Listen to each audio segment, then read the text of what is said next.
చామంతి తన కోసమే ఉపవాసం చేస్తుందని తెలుసుకున్న ప్రేమ్ ఎంతో ఆనందంతో కిచెన్లోకి వచ్చి చామంతిని ఎత్తుకొని తిప్పుతూ ఉంటాడు. ప్లీజ్ బాబు, ఎవరైనా చూస్తారు అని చెప్పి చామంతి అంటూ ఉంటే, చామ్, నువ్వు నా కోసమే ఉపవాసం చేస్తున్నావంటే ఒక విధంగా నా ప్రేమకు ఎస్ చెప్పినట్టే కదా. ఇప్పుడు కూడా ఎవరైనా చూస్తారని అంటున్నావు, కానీ నాకు ఇష్టం లేదని చెప్పడం లేదు.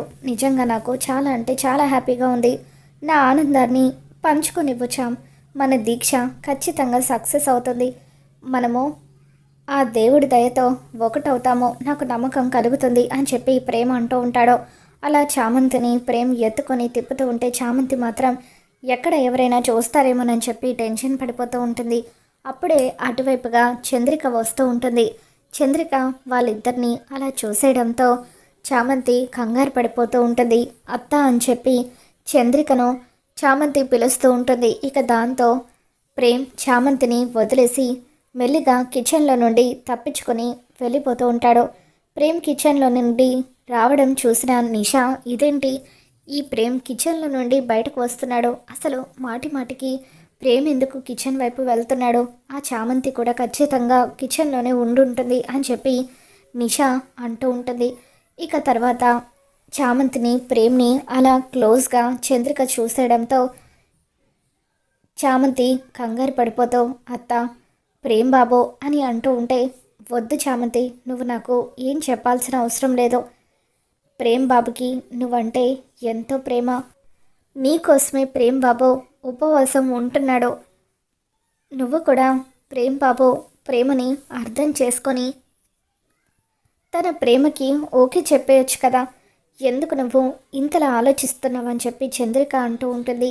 ఇక దాంతో చామంతి, అత్త, నువ్వు కూడా ఏంటత్త, మన స్థాయి ఏంటో నీకు తెలుసు కదా. అటువంటిది ప్రేమ్ బాబుని నా భర్తగా నేను ఎలా అనుకోగలను? ఆయన ఈ ఇంటి వారసుడని తెలియకముందు డ్రైవర్ బాబు అనుకొని నేను తనని ప్రేమించాను. కానీ ఎప్పుడైతే ప్రేమ్ బాబు ఈ ఇంటి వారసుడని తెలిసిందో అప్పుడే నా ప్రేమని చంపేసుకున్నాను అని చెప్పి చామంతి అంటూ ఉంటే, లేదు చామంతి, నువ్వు ఇంకా చిన్నబాబుని ప్రేమిస్తూనే ఉన్నావు. అలా ప్రేమించకపోతే తను అడగగానే తన కోసం నువ్వు కూడా ఎందుకు ఉపవాసం చేస్తావు అని చెప్పి చంద్రిక, నువ్వు తనని ప్రేమించడంలో తప్పేమీ లేదు. ప్రేమకు ఆస్తులతో అంతస్తులతో పని లేదని చెప్పి చంద్రిక అంటూ ఉంటుంది. ఇక దాంతో చామంతి చంద్రిక చెప్పిన మాటల గురించి ఆలోచిస్తూ ఉంటుంది. నిజంగా అత్త చెప్పినట్టుగా ప్రేమకు ఆస్తులతో అంతస్తులతో పని లేదా, కానీ అమ్మగారికి ఈ విషయం తెలిస్తే చంపేస్తారంటో. బాబోయ్, నాకెందుకు వచ్చిందిలే, ప్రేమ్ బాబు గురించి ఆలోచించడం కూడా తప్పే. ఎప్పుడు కూడా ఇకపై నేను ఆ విషయం గురించి ఆలోచించకూడదు అని చెప్పి చామంతి అనుకుంటూ ఉంటుంది. ఇక ఇంతలో అటువైపుగా నిషా వస్తుంది. చామంతి కిచెన్లో పని చేసుకోవడం చూసి, చామంతి ఇక్కడే ఉందంటే ఖచ్చితంగా ప్రేమ్ తన కోసమే ఇందాక కిచెన్లోకి వచ్చాడు. వీళ్ళిద్దరూ చాటుగా కిచెన్లో సరసాలు ఆడుతున్నారన్నమాట. ప్రేమ్ని ఇది నాకు కాకుండా చేస్తుంది. ఇప్పుడు దీని దీక్ష కానీ ఫలిస్తే అప్పుడు ప్రేమ్ నాకు దూరం అవుతాడేమో. ఎట్టి పరిస్థితుల్లోనూ అలా జరగకూడదు. దీని దీక్ష భగ్నం చేయాలి. వెంటనే ఆంటీతో ఈ విషయం చెప్పాలనుకొని బయట గార్డెన్లో కూర్చొని ఉన్న రమాదేవి దగ్గరికి నిషా వస్తుంది. ఆంటీ, మీతో ఒక విషయం చెప్పాలి.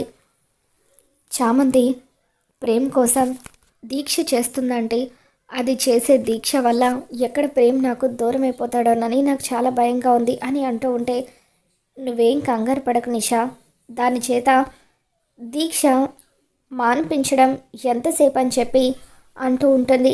ఇక దాంతో, ఎలా అంటే నేను ఇందాకే ఎలాగైనా సరే దాని ఉపవాస దీక్ష ఫ్లాప్ అయ్యేలాగా చేద్దామని అనుకున్నాను. దాని చేత టిఫిన్ తినిపిద్దామని అనుకున్నాను, కానీ ప్రేమ్ దాన్ని కాపాడేశాడు. ఇప్పుడు ఏం చేస్తే అది దీక్షను ఆపేస్తుందో మీరే నాకు ఐడియా ఇవ్వండి అని చెప్పి నిషా రమాదేవిని అడుగుతూ ఉంటే, అప్పుడు రమాదేవి, దాని చేత ఇంటి పని అంతా కూడా చేయించు. అప్పుడు అది పనంతా చేయలేక నీరసపడిపోతుంది. బాగా నీరసమైతే ఆకలి కూడా వేస్తుంది. ఆకలికి తట్టుకోలేక అది దీక్షను విరమిస్తుంది. వెళ్ళి దాని చేత ఇంటి పనంతా కూడా చేయించు నిషా అని చెప్పి రమాదేవి అనడంతో, అలాగే ఆంటీ అని చెప్పి నిషా చామంతి దగ్గరికి వస్తుంది. చామంతి కిచెన్లో ఖాళీగా ఉండడం చూసి, ఏ చామంతి ఇలా రా అంటూ హాల్లోకి పిలుస్తుంది. ఏంటి నిషామ్మ అని చెప్పి చామంతి అడగడంతో, హాల్ అంతా కూడా క్లీన్ చెయ్యి, బాగా డర్టీగా ఉంది అని చెప్పి అంటూ ఉంటే, నేను ఉదయాన్నే ఆల్రెడీ క్లీన్ చేశాను నిషామ్మ అని చెప్పి చామంతి అంటూ ఉంటుంది. ఇక దాంతో నిషా, నేను క్లీన్ చేయమని చెప్తూ ఉంటే నీకు అర్థం కావడం లేదా? హాల్ అంతా క్లీన్గా ఉందంటావా? ఇప్పుడు చూడు అంటూ ఒక బాటిల్ని అక్కడ హాల్లో పగల కొట్టేస్తుంది. ఇప్పుడు మొత్తం డర్టీగా అయింది కదా, వెళ్ళి క్లీన్ చేయని చెప్పి నిషా కావాలని చామంతితో ఇంటి పనులన్నీ కూడా చేయిస్తూ ఉండడంతో ఇదంతా చూస్తున్న ప్రేమ్, నిషా కావాలని నా చామ్ని ఇబ్బంది పెడుతూ తన దీక్షను చెడగొట్టడానికి ఇదంతా చేస్తున్నావు కదా, నువ్వు చామ్ దీక్షను చెడగొట్టడం కాదు, నీకిప్పుడు దిమ్మ తిరిగేలాగా నువ్వు దీక్షను విరమించేలాగా. చామంతి ఇల్లంతా కూడా క్లీన్ చేస్తూ ఉండగా ప్రేమ్ నిషాకి ఫోన్ చేస్తాడు. ప్రేమ్ ఫోన్ చేస్తున్నాడు అని చెప్పి నిషా ఎంతో ఆనందంగా ఫోన్ లిఫ్ట్ చేస్తుంది. నిషా, నీతో నేను ఒక ఇంపార్టెంట్ విషయం మాట్లాడాలని చెప్పి ప్రేమ్ అంటూ ఉంటాడు. దాంతో నిషా ఎంతగానో ఆనందపడిపోతూ, ప్రేమ్, మొట్టమొదటిసారి నువ్వు నాకు ఫోన్ చేసి మాట్లాడాలని చెప్తున్నావు. నిజంగా నాకు చాలా అంటే చాలా ఆనందంగా ఉంది. ఇప్పుడే నీ గదిలోకి వస్తున్నాను ప్రేమ్. హాయిగా మనం ఇద్దరం కాసేపు ప్రేమ కబుర్లు చెప్పుకుందాము, ఒకరినొకరం అర్థం చేసుకుందామని చెప్పి నిషా ఆనందంతో ప్రేమ్ దగ్గరికి పరిగెత్తుకుంటూ వస్తూ ఉంటే, రా నిషా, ఇప్పుడు నీకు నీరసం వచ్చేలాగా ఎలా చేస్తానో చూడు అని చెప్పి ప్రేమ్ కావాలని ఒక అరటి తొక్కను మెట్ల మీద పడేస్తాడు. నిషా అలా పరిగెత్తుకుంటూ వస్తూ మెట్ల మీద ఉన్న అరటి తొక్కను చూసుకోకుండా ఆ తొక్క మీద కాలు వేసి మెట్ల మీద నుండి కింద పడిపోతూ ఉంటుంది. ఇక అలా సడన్గా నిషా మెట్ల మీద నుండి కింద పడిపోవడంతో ఒక్కసారిగా కేకలు వేస్తూ ఉంటుంది. తన కాలు బెనికినట్టుగా అవ్వడంతో, బాబోయ్ నా వల్ల కావడం లేదు అని చెప్పి నిషా కేకలు వేస్తూ ఉండడంతో అప్పుడు చామంతి పరిగెత్తుకుంటూ వచ్చి, ఏమైంది నిషా అమ్మ అని చెప్పి అంటూ ఉంటే, త్వరగా చేయి పట్టుకొని పైకి లేపవే, కింద పడిపోయానని చెప్పి నిషా అంటుంది. చామంతి నిషాని పైకి లేపుతుంది. ఇక ఆ తర్వాత రమాదేవి, రోజా వీళ్ళంతా కూడా నిషా దగ్గరికి వస్తారు. ప్రేమ్ కూడా ఏమీ తెలియనట్టుగా కిందకు వచ్చి, ఏమైంది నిషా, అలా ఎలా పడిపోయావని చెప్పి అంటూ ఉంటే, ప్రేమ్ మెట్లు దిగి వస్తూ ఉంటే సడన్గా జారినట్టుగా అనిపించింది, ఏం తగిలి పడ్డానో కూడా అర్థం కావడం లేదు అని చెప్పి నిషా అంటూ ఉంటుంది. మరి ఇంత నీరసంతో నువ్వు ఉపవాస దీక్ష ఎలా చేస్తావు నిషా, అసలే కాలు కూడా బెనికింది, బాగా నొప్పిగా కూడా ఉందంటున్నావు, పెయిన్ కిల్లర్స్ వేసుకుంటే తగ్గుతుంది, అలా పెయిన్ కిల్లర్స్ వేసుకోవాలంటే ఏమైనా తినాలి కదా అంటూ ప్రేమ్ నిషా కోసం అని చెప్పి భోజనం తీసుకొచ్చి, ఇదిగో నిషా తిను, తిని ట్యాబ్లెట్స్ వేసుకో అని చెప్పి అంటూ ఉంటాడు.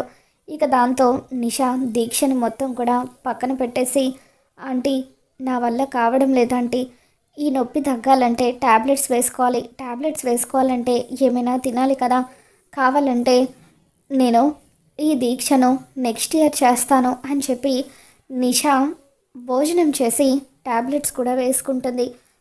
నేను కాసేపు ఆ గదిలో రెస్ట్ తీసుకుంటానంటే పడుకుంటానంటూ నిషా గదిలోకి వెళ్ళి పడుకొని రెస్ట్ తీసుకొని ఇక అలా తన దీక్ష మొత్తాన్ని కూడా చెడగొట్టేసుకుంటుంది.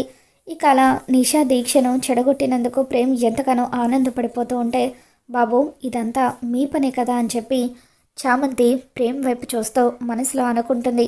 ఇక అప్పుడు రమాదేవి, ఈ నిషాకు అస్సలు బుద్ధి లేదు, ప్రేమ్ కోసం దీక్ష చేస్తానని చెప్పి ఇలా దీక్షను మధ్యలోనే వదిలేసిందని చెప్పి రమాదేవి అనుకుంటూ ఉంటే, ఇక అప్పుడు చంద్రిక చామంతితో, చూసావు కదా చామంతి, ఆ దేవుడు మీ వైపే ఉన్నాడు, అందుకే ఆ నిషా దీక్ష చెడిపోయేలాగా చేశాడని చెప్పి ఎప్పటికైనా ఒకటవ్వాల్సింది మీరిద్దరే అని చెప్పి అంటూ ఉంటుంది. ప్రేమ్ చామంతి ఇద్దరూ కూడా అలా ప్రేమగా ఒకరినొకరు చూసుకుంటూ ఉంటారు. మరోవైపు రమాదేవి మొదటి భర్త వేణుగోపాల్ చిత్రావతికి ఎదురుపడతాడు.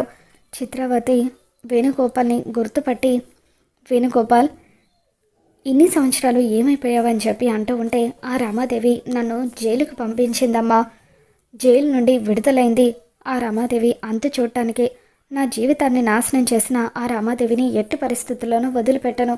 అది ఎక్కడ ఉంటుందో చెప్పండమ్మా, దాని సంగతి నేను చూసుకుంటానని చెప్పి వేణుగోపాల్ అంటూ ఉండడంతో ఇకప్పుడు నీకు జరిగిన అన్యాయం గురించి నేను అర్థం చేసుకోగలను వేణుగోపాల్.